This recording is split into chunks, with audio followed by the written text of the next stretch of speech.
Voici la deuxième partie de l'épisode 49 sur le cholestérol et la santé cardiovasculaire. Bonne écoute!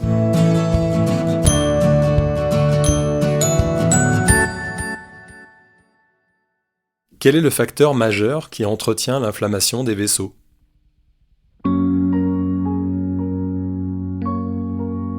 Alors normalement, si vous avez suivi jusque-là, vous avez compris que votre organisme est fait pour que, suite à une blessure au niveau des parois internes de vos vaisseaux sanguins, tout un mécanisme d'inflammation et de réparation de la blessure, notamment à l'aide du cholestérol, se mette en place, et puis s'arrête tout seul une fois le problème réglé. C'est donc une des raisons d'un taux de cholestérol élevé. Il y a d'autres raisons et je vous en parlerai tout à l'heure.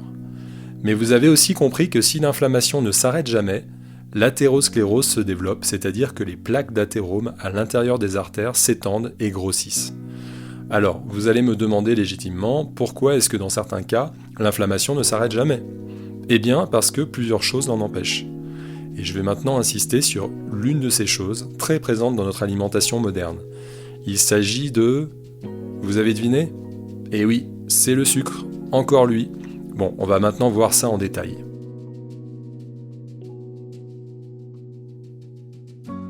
Quand on mange du sucre, ou des glucides en général, notre corps sécrète de l'insuline. L'insuline, c'est l'hormone sécrétée par le pancréas pour faire redescendre le taux de glucose dans le sang lorsqu'il est trop élevé, en le faisant sortir des vaisseaux. Et l'hyperinsulinémie, c'est une situation où le sang est en permanence saturé en glucose et donc en insuline. Pourquoi ?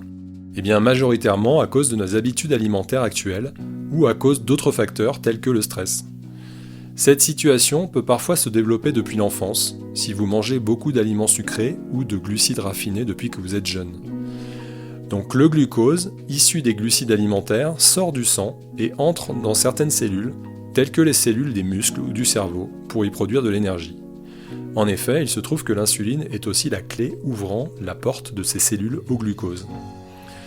Vous savez sûrement que les glucides naturels issus des fruits, des légumes ou des céréales complètes voient leur glucose être absorbé lentement, et seulement partiellement, en partie grâce à l'importante quantité de fibres qu'ils contiennent, qui ralentissent leur digestion. Mais en ce qui concerne les glucides transformés, et vous voyez de quoi je parle, les céréales du petit déjeuner, les biscuits, le pain, les pâtes, les pizzas, les frites, la bière, les pâtisseries, les bonbons, le chocolat, les confitures, les glaces, les sodas et les boissons sucrées, les jus de fruits, etc., etc., etc. Eh bien, leur sucre est présent en très grande quantité et est très facile à digérer, car il n'y a pas ou plus de fibres pour ralentir le passage du sucre dans le sang. Ce qui fait que la glycémie sanguine augmente très rapidement quand on en mange, surtout s'ils sont consommés isolément.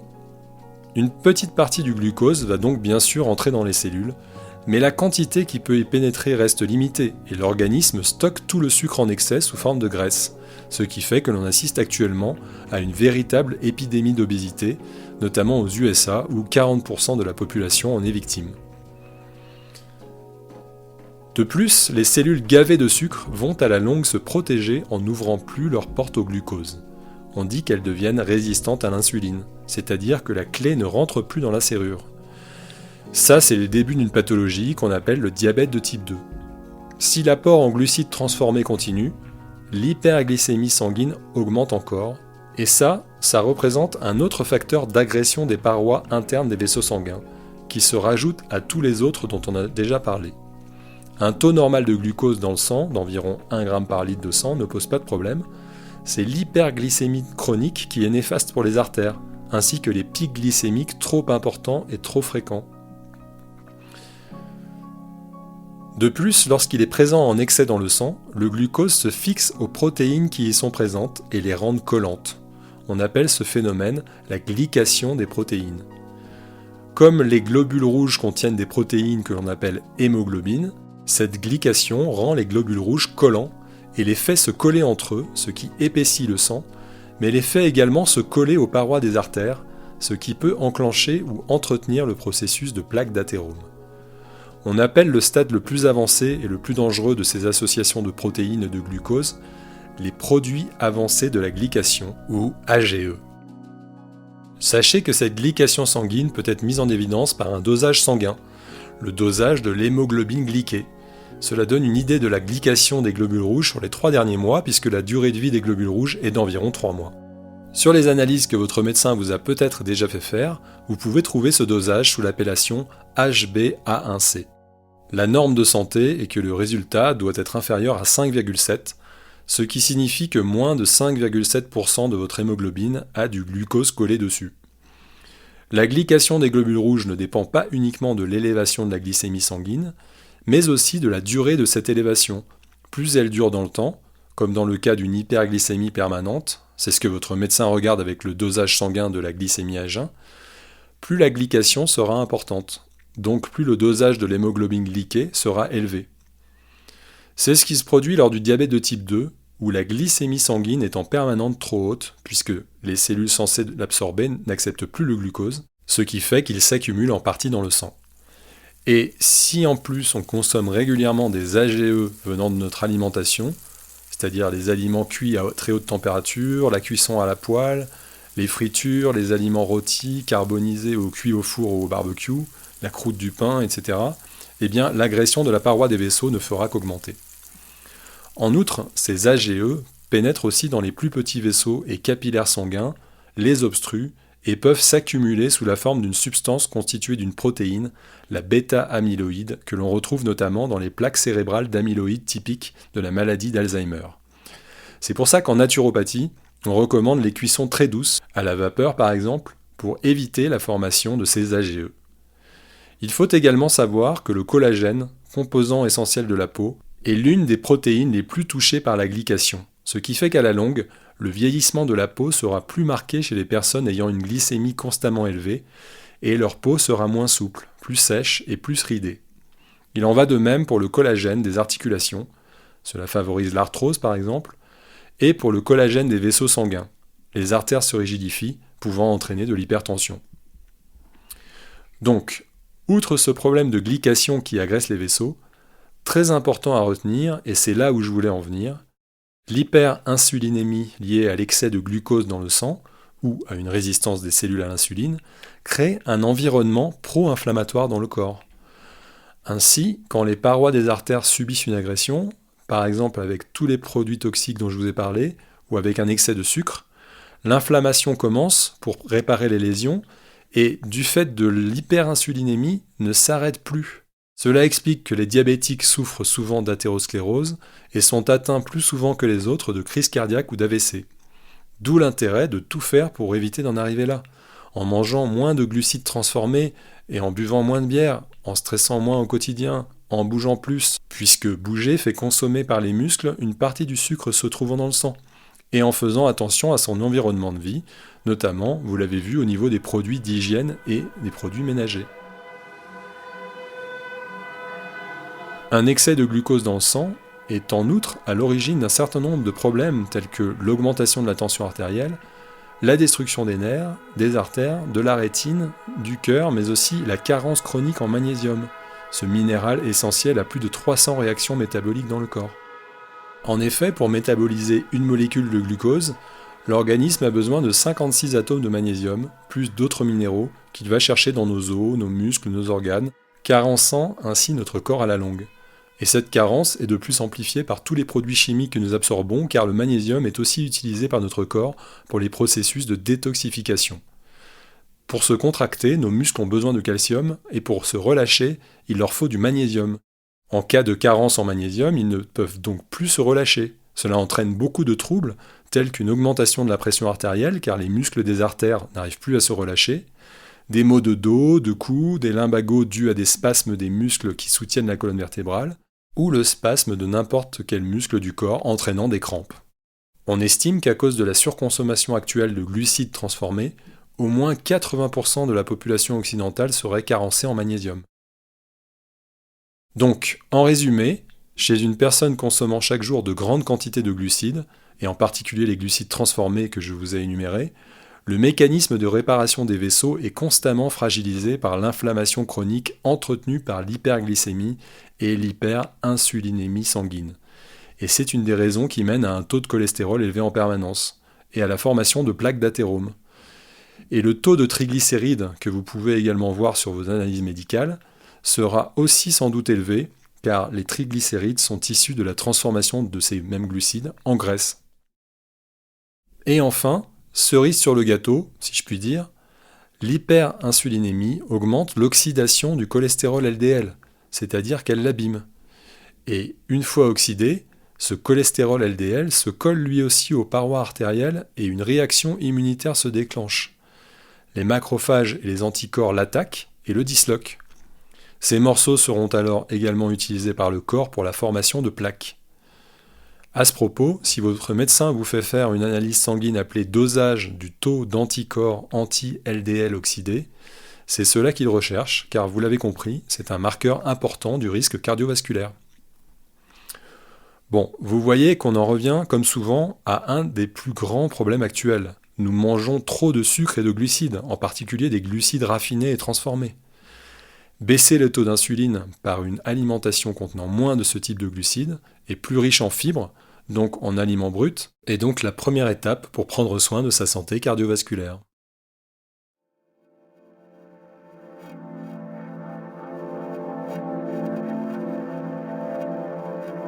Et sinon, que faire au quotidien pour éviter une hausse excessive du cholestérol et prendre soin de ses artères ? Ça va, vous êtes toujours avec moi ? Vous voyez que notre mode de vie peut grandement jouer sur nos taux de cholestérol circulant dans le sang.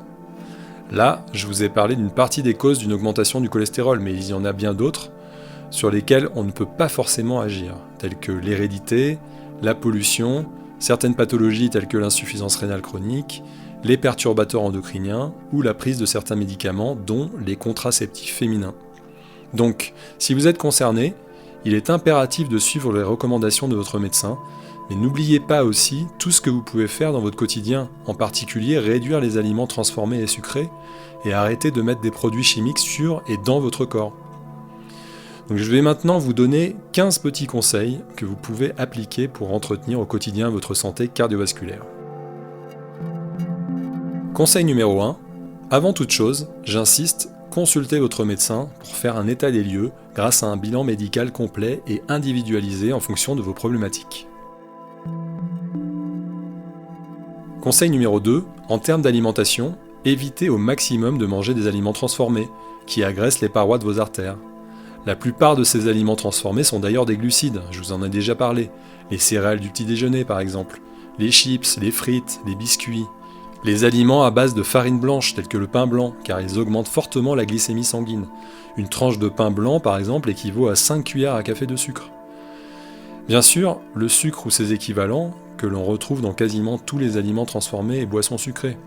Et puis attention à la bière, dont l'index glycémique est plus élevé que le glucose pur. D'ailleurs, l'alcool en général favorise le surpoids et les anomalies cardiovasculaires et du cholestérol. Conseil numéro 3, mangez les aliments au plus près de leur forme naturelle. Les légumes, les salades, les herbes fraîches, les légumineuses, les céréales non raffinées et les fruits sont la base de l'alimentation bonne pour le système cardiovasculaire, grâce à leur richesse en fibres qui ont tendance, selon les études, à réguler le taux de cholestérol. Le curcuma aurait également des effets bénéfiques ainsi que le psyllium. De plus, je vous conseille d'éviter les cuissons trop fortes, comme la cuisson à la poêle, au grill, au four très chaud ou au barbecue, engendrant la création d'acrylamide et d'autres produits avancés de la glycation qui s'accumulent dans l'organisme en ayant des effets délétères, en particulier au niveau vasculaire, rénal et oculaire. Conseil numéro 4. Sauf recommandation contraire de votre médecin, consommez régulièrement des aliments riches en acides gras oméga 3, puisqu'il en faut pour que le corps fonctionne correctement. On en trouve par exemple dans l'huile de foie de morue, les noix de Grenoble, les poissons d'eau froide tels que le saumon sauvage, les sardines, les harengs, les maquereaux, les anchois, ainsi que dans certaines huiles telles que l'huile de lin, l'huile de chanvre, l'huile de colza ou l'huile de cameline. Ces huiles ne doivent pas être chauffées et être gardées au frigidaire. L'huile d'olive ne contient quasiment pas d'acides gras oméga 3, mais est excellente pour la santé cardiovasculaire. Attention, le cholestérol présent dans le jaune d'œuf deviendrait toxique lorsque celui-ci est cuit, comme dans les œufs durs par exemple, car il est alors oxydé. Et parallèlement, je vous conseille de réduire la part d'aliments riches en acides gras oméga 6, qui entretiennent l'inflammation lorsque consommés en excès. On en trouve notamment dans l'huile de tournesol, dans les viandes rouges et dans les charcuteries et produits laitiers.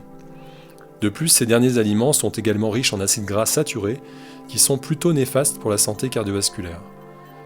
Un petit truc, lorsque vous en mangez, pensez à toujours manger de la verdure en même temps, car les antioxydants et la chlorophylle aident à diminuer leur effet pro-inflammatoire. Conseil numéro 5, certaines plantes, riches en polyphénols antioxydants, et plus particulièrement en flavonoïdes, peuvent être consommées pour leur effet inhibiteur de la glycation. Il s'agit du thé vert, du raisin, des fruits rouges comme les myrtilles ou les fraises, des oignons et de l'ail, du cacao, des pommes, des olives, des épinards, de la roquette ou des brocolis. Conseil numéro 6, prenez soin de votre foie, puisque c'est lui qui fabrique le cholestérol et qui le recycle ou l'élimine.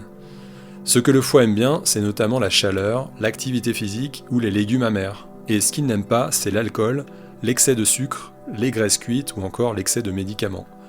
Il peut être intéressant de faire de temps en temps une détox de votre foie, idéalement encadrée par un ou une naturopathe, et là je peux tout à fait vous y aider, il suffit de prendre rendez-vous avec moi sur mon site. Conseil numéro 7, au point de vue moral, c'est pas toujours facile, mais essayez d'être positif, de rire, de rechercher la compagnie des personnes avec lesquelles vous vous sentez bien, d'être sincère avec vous-même et avec les autres, de ralentir et de vous faire plaisir chaque jour si c'est possible. Et puis, offrez-vous de temps en temps un massage ou une séance de réflexologie plantaire. Conseil numéro 8, bougez le plus possible. Si vous en avez la capacité, faites de l'activité physique, avec modération et régularité, en plein air et si possible dans la nature, loin des lieux pollués. Le fait de bouger permet notamment à nos muscles d'utiliser le glucose en excès dans le sang, donc de diminuer la glycation de l'hémoglobine, qui est, rappelez-vous, une des causes d'agression de la paroi des artères. Cela permet donc aussi de réduire l'hyperinsulinémie sanguine, cause d'inflammation. Très important, prenez l'habitude de marcher après les repas. C'est souvent à ce moment-là, surtout si les repas ont été riches en glucides, qu'ont lieu les pics de glycémie sanguine, qui sont très délétères pour les vaisseaux sanguins et augmentent le taux d'insuline dans votre sang. Conseil numéro 9, allez le plus possible dans la nature pour vous revitaliser et diminuer votre stress. Faites des bains de forêt, excellents pour la santé cardiovasculaire, de la marche afghane, etc. Je vous invite sur ces sujets à écouter des précédents épisodes du podcast. Conseil numéro 10, je vous ai parlé du magnésium, sachez qu'il aurait des propriétés anti-plaques d'athérome, donc consommez chaque jour des aliments qui en contiennent, tels que des graines de courge, des amandes ou des algues. Le coenzyme Q10 permet également de diminuer l'oxydation du cholestérol LDL. Il est fabriqué par l'organisme, mais on en trouve aussi dans la viande, dans le poisson, dans les oléagineux et les huiles végétales comme l'huile de colza. Conseil numéro 11, sauf recommandation contraire de votre médecin, mangez des aliments favorisant la protection artérielle. L'ail, le vinaigre de cidre, les aliments riches en chlorophylle, c'est-à-dire les herbes fraîches, les salades et les légumes verts, et mangez aussi des aliments diminuant l'oxydation du cholestérol LDL. Les fruits et les légumes colorés, les noix de pécan, les noisettes, et puis buvez du thé vert, du rooibos. Conseil numéro 12, exposez-vous au soleil régulièrement et raisonnablement pour synthétiser de la vitamine D. La vitamine D est indispensable pour la réparation des lésions vasculaires et permettre d'abaisser la pression artérielle. Son déficit augmente le risque de dommages sur les artères et la sévérité de l'athérosclérose. Les mois où le soleil est insuffisant, les quantités de vitamine D dans les aliments restant très faibles, on peut également se complémenter en vitamine D3 naturelle, idéalement en la couplant avec de la vitamine K2. N'hésitez pas à en parler à votre médecin. Conseil numéro 13, arrêtez de polluer votre corps avec des produits chimiques. Par exemple, mangez bio autant que possible. Ne fumez pas. Remplacez les gels douche du commerce par du savon d'Alep. Utilisez du vinaigre blanc pour nettoyer votre logement, etc. Conseil numéro 14, prenez soin de votre microbiote. Cela permet d'entretenir la santé de votre muqueuse intestinale pour bien assimiler ce que vous mangez et éviter les carences, mais aussi limiter le passage dans le sang au niveau intestinal d'éléments agressifs pour les vaisseaux sanguins. Pour cela, consommez des légumes, légumineuses, céréales complètes et des fruits, car le microbiote se nourrit de fibres, mais aussi des aliments lactofermentés, du kéfir ou du kombucha, et éventuellement vous pouvez également faire de temps en temps des cures de probiotiques, contenant notamment une bactérie du nom de Lactobacillus reuteri, qui serait favorable aux personnes ayant naturellement un taux de cholestérol trop élevé. D'ailleurs, pour ces personnes, manger quotidiennement des carottes serait également bénéfique. Conseil numéro 15. Je n'en parle pas aujourd'hui pour ne pas complexifier encore plus l'épisode, mais sachez que l'excès d'histamine dans le corps est un facteur important d'entretien de l'inflammation. Donc pour plus de détails, je vous renvoie vers l'épisode 23 où j'interviewe la docteure Lucie Wetchoko qui est une des spécialistes mondiales de l'histamine, et vous pouvez également trouver sur mon site un livret que j'ai écrit sur le sujet. Et enfin, dernier conseil bonus, prenez soin de vos dents. Et oui, des études ont montré un lien entre santé buccale et santé cardiovasculaire. Une parodontite chronique notamment entraînerait une hausse du cholestérol total, une hausse du cholestérol LDL et des triglycérides. Donc rendez-vous chez votre dentiste pour faire un bilan.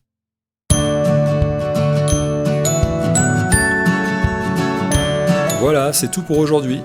Merci beaucoup d'avoir pris le temps d'écouter ce long épisode, j'espère sincèrement qu'il vous aura intéressé et qu'il vous sera utile. Je réalise ce podcast sans utiliser d'intelligence artificielle générative, donc si vous l'avez trouvé intéressant, vous pouvez m'aider à le faire connaître en mettant des étoiles sur votre appli d'écoute et en le partageant autour de vous. N'hésitez pas également à vous abonner ainsi qu'à ma newsletter pour être au courant de mon actualité et recevoir un conseil de santé préventive gratuit chaque mois. Je vous invite également à faire un tour sur mon site www.antonivio.fr pour en savoir plus sur mon activité ou pour prendre rendez-vous pour une consultation ou un accompagnement personnalisé. Comme je ne suis pas médecin, ce podcast n'a aucune visée médicale, diagnostique ou thérapeutique, mais uniquement informationnelle. En cas de problème de santé, consultez votre médecin et surtout, n'arrêtez ou ne modifiez jamais vos traitements médicaux sans lui en parler. Voilà, rendez-vous au prochain épisode et d'ici là, prenez bien soin de vous.